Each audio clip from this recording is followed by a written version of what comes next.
So I'm gonna be here talking about Death Stranding 2, what I like about it, the maybe one or two things I don't like about it, and gonna call it a day. I'm recording this video at almost 3 a.m. But surprisingly enough, so far in this game, I'm actually enjoying it more than I thought I would.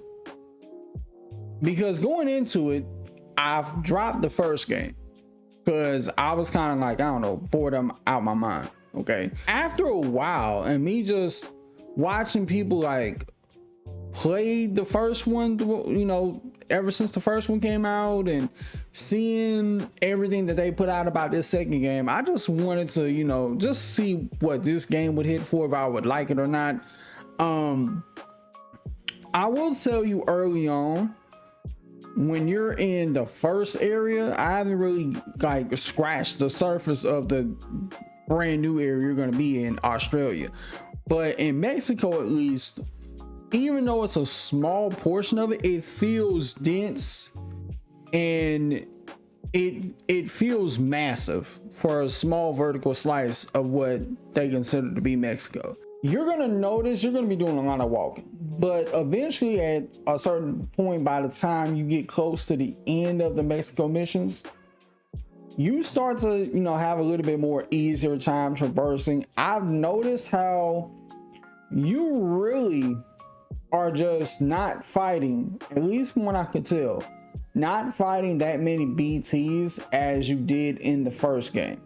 Where in the first game, it was kind of tailor-made to avoiding them. Here, it's like, we need you to kill them. And I know some people are going to be confused by the story. The story is all over the place, but in a great way.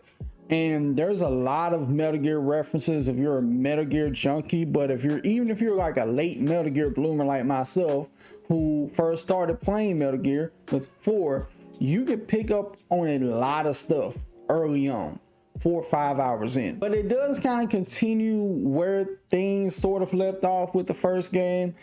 And it kind of continues this whole thing about life and death, kind of in a sense existing on one plane. And I know some people not going to be wanting to have to go to and fro delivering packages, but it's very rewarding in a sense, because every time you deliver packages, whether it's like a side order or part of the main story, you get rewarded with something new.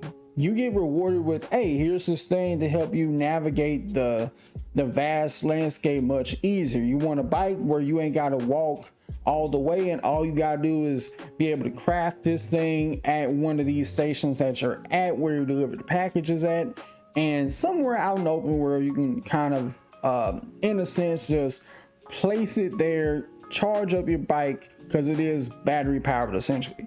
The combat encounters is pretty good.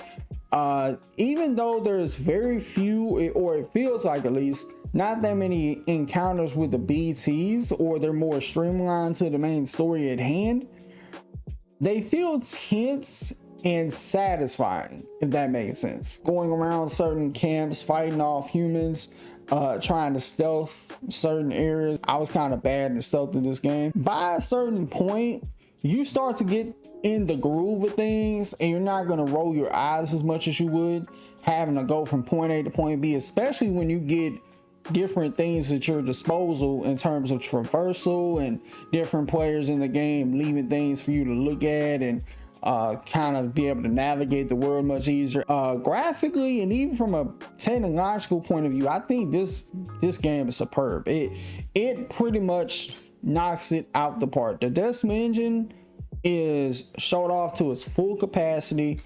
You see certain small attentions to details, like the amount of sand that can get collected on your clothing. If you're out in the sun too long, you can get sunburn. Even how the map is kind of plotted out. When you're drawing your own custom route, you'll see certain areas that'll pop up on the map of where enemies might be, where BTs might be. You kind of ask yourself, do I want to take on these enemies, or do I want to find an alternate route to sneak past them? It just really depends on the circumstances and how much cargo you're carrying.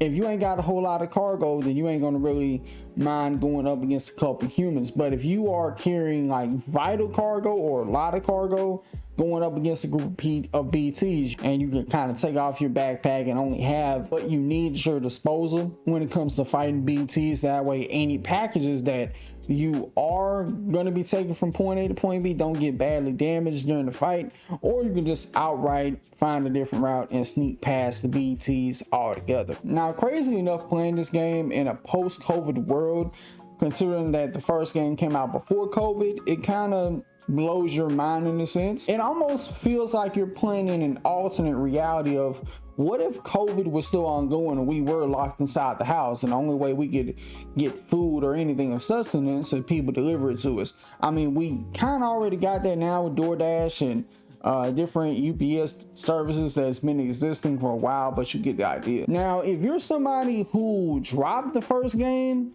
but you're still curious about this one, the best thing I can say to you is be patient, get the hang of things, learn to make use of your resources, make sure you know when to replenish them, make sure you know what to fabricate before you go out on a mission. But if you're somebody who really didn't like the first game and you may not be interested in this, then you may want to skip this or wait for like some type of deep Black Friday sale. But it's at least something to keep an open mind for. But if you're somebody who enjoyed the first game, then this can be more of the same. But all in all, so far, I gotta say that I am pleasantly surprised with what I'm playing through with Death Stranding 2 on the beach. But if y'all playing it, tell me what y'all think about this in the comments below. Till next time, I'll see y'all in the next video. Peace.